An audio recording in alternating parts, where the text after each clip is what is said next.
The mayor's mansion, did you read it? It was in the spinal column in human life. There's a piece of newspaper there. The spinal column. The mayor's mansion in Waterford burned. Did you know that? Right down to the axles.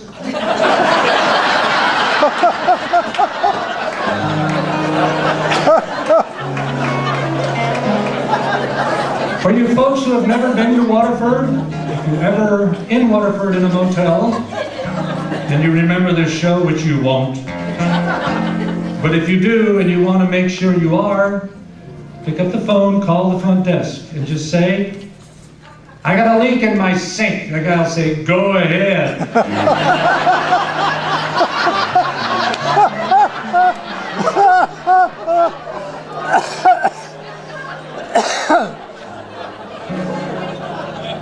My neighbor was the chief of police, John Dean, a friend of mine for many years. He told me a story one day. He pulled over this redneck kid, walked up to the car, kid unrolled the window. John said, you got any ID? Kid said, about what?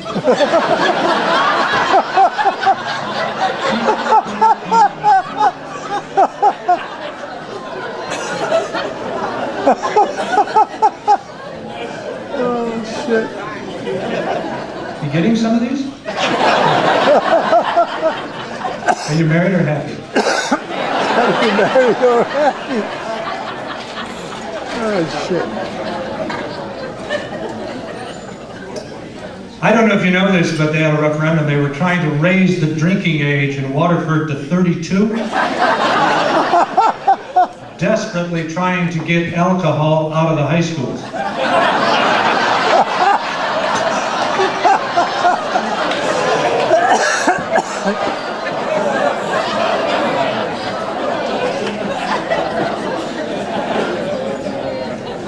However, Waterford made all the newspapers about 25 years ago, I don't know. We were in all the newspapers across the land for an unusual reason. They were tearing down an old cinder block building.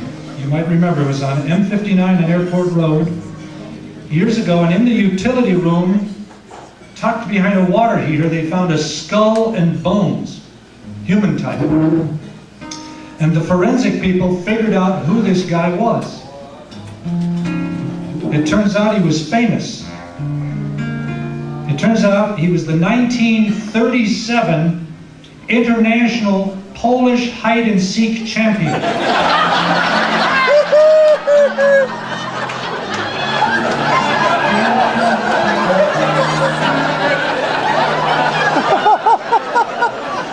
They never found it. Huh? Oh, shit.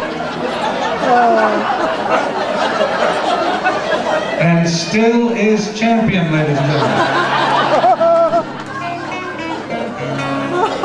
With that little joke, we've established something here clearly tonight, that Bob and John are not politically correct, and that is by design.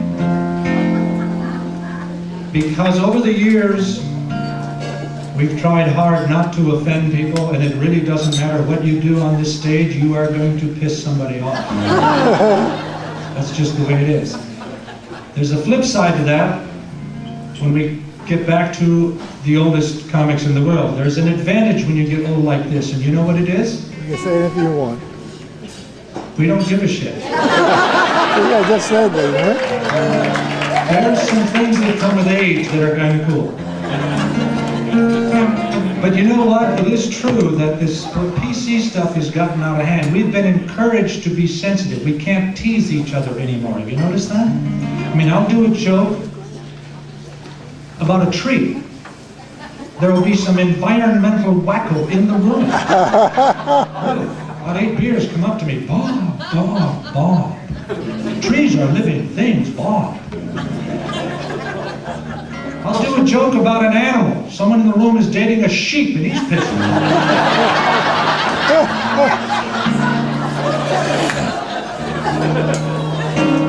So,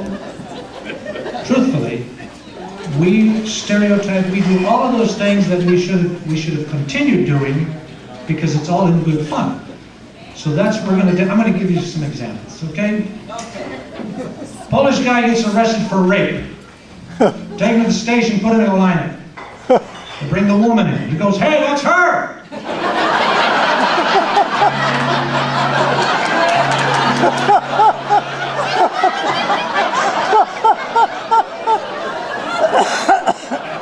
Now that joke would be funny regardless of what ethnic group you picked up. Doesn't really matter, does it? Of course not. The premise is funny. Now some of you are saying, yeah, well, Bob, but you know what I mean. Why, Bob? Why, Bob? First ethnic joke of the evening, you picked on the Polish people. Why? My answer? Why not?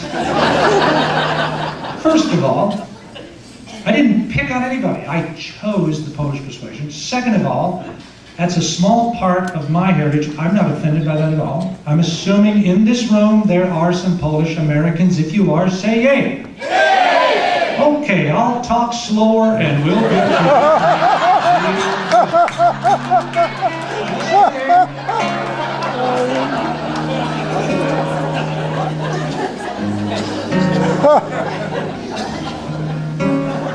One of the great Polish stories, I love it.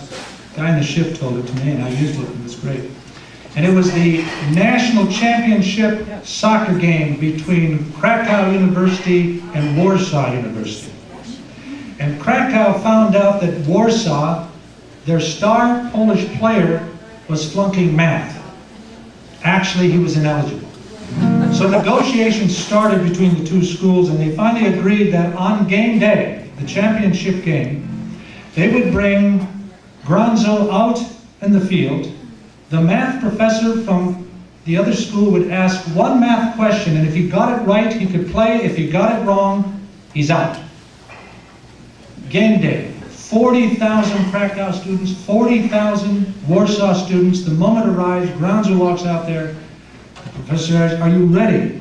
He says, "Yes." He says, "Here's your question. What is the answer when you multiply 7 times 5? Gronzo's thinking and thinking and thinking, and finally he says, 35. And at that moment, his whole school, 40,000 students, stand up in unison and yell, "Give him another chance!"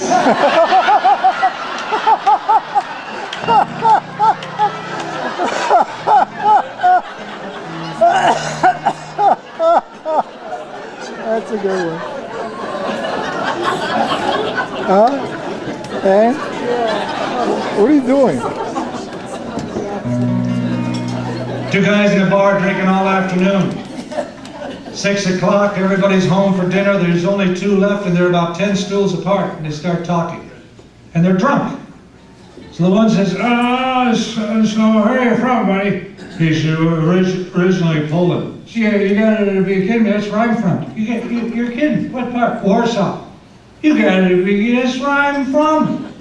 Get out of here. Where did you go to high school? Głąbki Hot. That's my high school.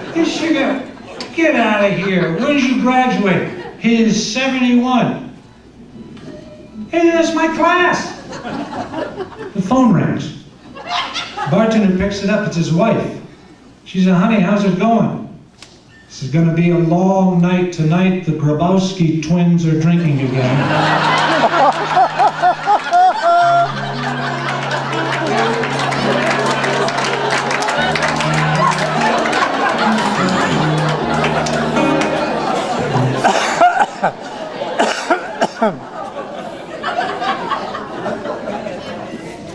Got some notes here. I wanted to, I've got to make an announcement.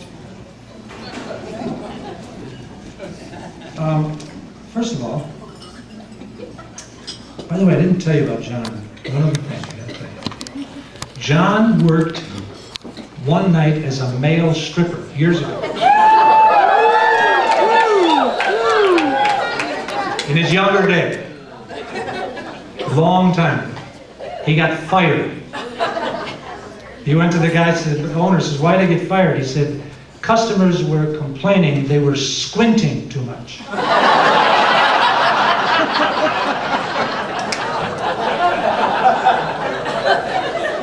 So I want to recognize a few people here tonight. I couldn't remember all of them. First of all, Mrs. Judy Shader is here. Where's Mrs. Judy Shader? And she is the wife of my good friend Jack Shader, the singing dentist. And we're gonna get